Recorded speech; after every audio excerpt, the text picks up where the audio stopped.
அதே நேரத்தில் அன்பார்ந்தவர்களே, நாங்கள் அடுத்தவர்களுக்கு நிறைய அநியாயம் செஞ்சுட்டு இருக்கிறோம். அடுத்தவர்களுடைய பொருளாதாரத்தை அநியாயமாக பிடுங்கி எடுக்கிறோம். அடுத்தவர்களுடைய மானத்தில் எந்த தகவலும் ஒழுங்காக தெரியாது.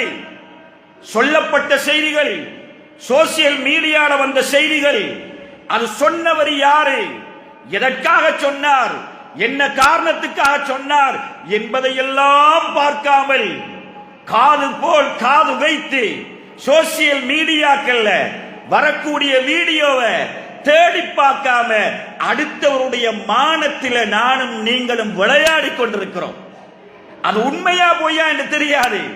பார்த்தொடனே ஒரு பட்டன், ஒரு லைக் போடப்படுகின்றது, பார்த்தொடனே குரூப்ல ஷேர் பண்ணப்படுகின்றது.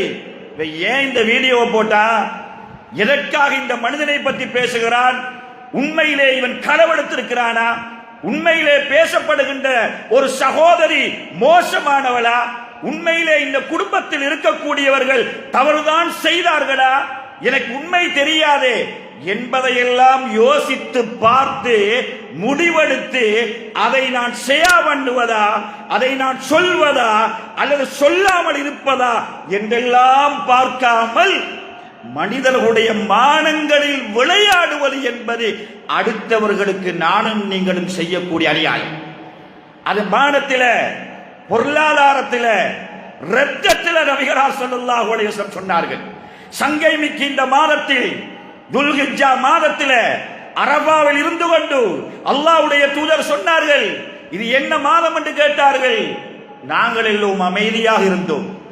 நாங்கள் நினைத்தோம் இந்த மாதத்துக்கு நபிகளார் ஸல்லல்லாஹு அலைஹி வஸல்லம் அவர்கள் வேறு வேறு வைத்து விடுவார்களோ.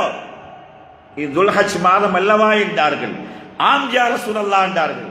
இது என்ன நாள் என்று கேட்டார்கள். நாங்கள் எல்லோரும் அமைதியாக இருந்தோம். இது அரபா நாள் இல்லவா என்று கேட்டார்கள். ஆம் அல்லாஹ்வுடைய தூதரே, அரபாவுடைய நாள் என்றோம். இது என்ன இடம் என்று கேட்டார்கள். இது மக்கா என்று நமக்கெல்லாம் தெரியும். தெரிந்திருந்தாலும் கூட இதற்கு ஒரு வேறு பேர் வைத்து விடுவார்களோ என்று சொல்லும் அளவுக்கு அங்கு எல்லோரும் அமைதியாக இருந்தார்கள். இது மக்கமா நகரம் அல்லவா என்று கேட்டார்கள். மக்கமா நகரம் எப்படி புனிதமானதோ, இந்த மாதம் எப்படி புனிதமானதோ, நான் இருக்கிற இந்த இடம் எப்படி புனிதமானதோ, ஒருவருடைய பொருளாதாரம், ஒருவருடைய மானம், ஒருவருடைய இரத்தம் உங்களுக்கு ஹராமானது என்பதாக நபிகளார் ஸல்லல்லாஹு அலைஹி வஸல்லம் சொன்னார்கள்.